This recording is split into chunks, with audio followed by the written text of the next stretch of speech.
Hi. Okay, so this is Roseanne, and I'm here with Leslie Kaminoff, who is currently in a bare, empty room somewhere in Colorado, and which looks a little bit like a prison cell.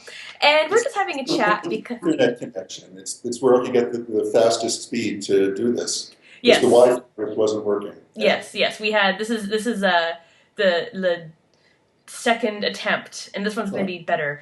Um, And Leslie will be coming to Montreal October 20th and 21st for MISTY, the Montreal International Symposium of Therapeutic Yoga. So he'll be here that weekend. And Leslie, my first question for you is you're very outspoken about not being a yoga therapist and about being a yoga educator. So what are you doing coming to a yoga therapy conference? oh, just to affect some hearts and minds, perhaps, in the heart of socialized medicine. You Canada. know, um, it's been an ongoing debate for a lot longer than I think most people realize. I served as vice president of a group called Unity in Yoga, over 20 years ago, and we were actually the first group to put on large-scale yoga conferences. This is way before Yoga Journal got involved in that business. In fact, the last conference Unity in Yoga produced was in 1994, which was here in Colorado, and then the very next year was the first conference that Yoga Journal produced right here at Estes Park in Colorado. So, and what a lot of people don't realize is that Unity in Yoga, after having been inactive for many years, granted its nonprofit status to the ad hoc committee, which had come up with the yoga certification standards, and it actually turned into the Yoga Alliance. Okay. So I have history with all of these organizations going way back. And back then, 20 years ago, mine was kind of a voice in the wilderness saying, hey, let's step back from this a little bit and see what the long-term implications of something like setting up industry-wide standards are going to be in terms of government regulation and interference in what it is that we do. And my reluctance to say that I belong to an industry called yoga therapy stems from that. I don't want to be part of a new therapeutic profession that's going to be reimbursed by insurance or regulated by the government. I want to be free to do what I do, which is to educate. So I call myself a yoga educator, not a yoga therapist. Although there are very important therapeutic outcomes from some of the things that we do with people. There's no doubt about that. I don't use the word therapist because it's a legal term. There's a lot of other therapeutic professions out there that have licensing, that are regulated by the government, that are reimbursed by insurance, physical therapists, dance therapists, movie therapists, and so on.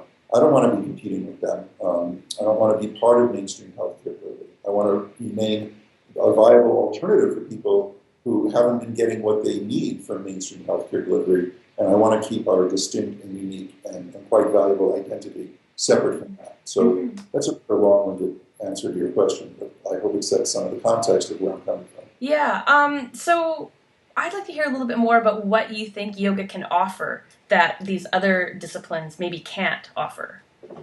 Sure. It's really a look at the whole person, not just at a collection of symptoms that shows up. It's not, we don't address the illness so much directly as people's relationship to their illness or their injury or whatever it is that is the source of their dukkha, the term we use for suffering. So we're not really healthcare providers in that sense. We're educators. We're here to tell people, look, you have some resource inside of you. And if you can breathe, if you can speak, if you can talk, if you can move, you have that energy. We call it prana. Perhaps it's obstructed. Maybe there's some interference in your system that's not allowing this prana to express itself fully. Let's explore that. Let's work with your breath. Let's work with your movement, and let's see if we can educate you about what your true nature is, which it really exists independently of the symptoms. And it's not to say that we shouldn't educate ourselves about the symptoms, about all the things that can go on with people's bodies. I mean, that's part of what I do. I teach anatomy to yoga teachers. That's not the focus. We focus on what's going right with somebody, not with what's gone wrong. Okay. And I think that's the main distinction that we can offer and what people are really, really thirsty for. Yeah, I mean, my understanding, and I was at MISTY last year, and I've been studying, therapeutic yoga, and my understanding is that the field is really trying to make headway into like legitimization and regulation and everything. So at MISTY, you're going to be on a panel with four doctors. And the panel is called How to Build Relationships with Healthcare Providers and Are Standards Necessary? So that's kind of the name of the panel, and the question will be, I'm not sure of the other doctors and their positions and their views on things, but I'd like to hear a little bit more, like just simply, do you feel standards are necessary? Of course standards are necessary. The question is, who has the right to enforce them? Okay. I think that's a big, big question. And a lot of people, they just package deal that whole conversation of standards with regulation and assume that if you set standards, then somebody has the right to enforce them on the industry, which is actually not true. Standards should always be voluntary. And the goal of any organization that seeks to set standards should be to educate the public about those standards and about the people who choose to either abide by them or not, and let the public decide. Okay, when you bring in some third party like the government to enforce standards, then you've introduced force into the equation, Right. which means that people who do not abide by the standards are literally breaking the law. Right. And force destroys relationships. And yoga is all about relationships. So that would be my fundamental argument. Yes, of course, it's great to have standards. The higher, the better, But who has the right to enforce them? Right. Who has the right to make it illegal to not adhere to those standards? Right. Nobody. Right. The government has a legal monopoly on the use of force in a society. And in a free society, it should only be retaliatory force. In other words, it's used only against people who violate other people's rights. Okay? Me deciding as a practitioner not to adhere to a set of standards, I am not violating anyone's rights. Okay? But if there is an agency of the government that regulates those standards and comes after me for not abiding by them, then they are imposing their force on me, and myself having not violated anyone's rights. And that's what regulation by the government entails. Okay. So I hope that's clear. Yeah, that's clear. That's definitely clear. And my understanding is that this sort of stance, we'll say stance against the standardization or stance against regulation, is out of a desire to work with the teacher-student relationship. To preserve the student-teacher relationship from being destroyed by outside forces. Okay. Yeah. How can look, as a model, look what's happened to the doctor-patient relationship. Are doctors free to have an unencumbered relationship with their patients? When they've got the cost cutters from the health management or the government side of the equation, forcing them to make decisions based on what's going to save money. But then on the other side, they've got pressure from the malpractice insurance companies, who maybe would want them to run the extra test to be absolutely sure so they can get it right, because if they make a mistake, they don't get sued from that side. So doctors are absolutely not free to have unencumbered relationships with their patients. And it's really, really hard to be a doctor under the best of circumstances. Mm-hmm. It's a hard thing to do. When you've got all of this contradictory pressure coming to bear on you, I honestly don't know how they do it. Many doctors are leaving the profession for these reasons. Just as many doctors from Canada moved to the States when they imposed socialized health care. They didn't want to work under that system. They felt that their freedom was being completely compromised to relate to their patients the way that they felt was best. So, kind of coming back to the therapeutic applications of the practice, your background and your research and your teaching is very anatomically based. And my understanding is that you have a very breath-centered approach. So you can tell us a little bit more about your breath-centered approach.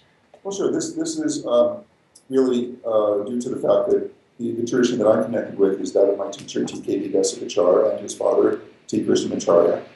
It's important to remember that unlike some of the older students of Krishnamacharya who studied with him in the 30s and 40s in Mysore, my teacher, his son, Desavachar, studied with him more in the 60s, and from the 60s until his death in 87. And this final stage of Krishnamacharya's teaching career was very much oriented toward individual work, one-on-one work with people. So the main watchwords there were modification and adaptation.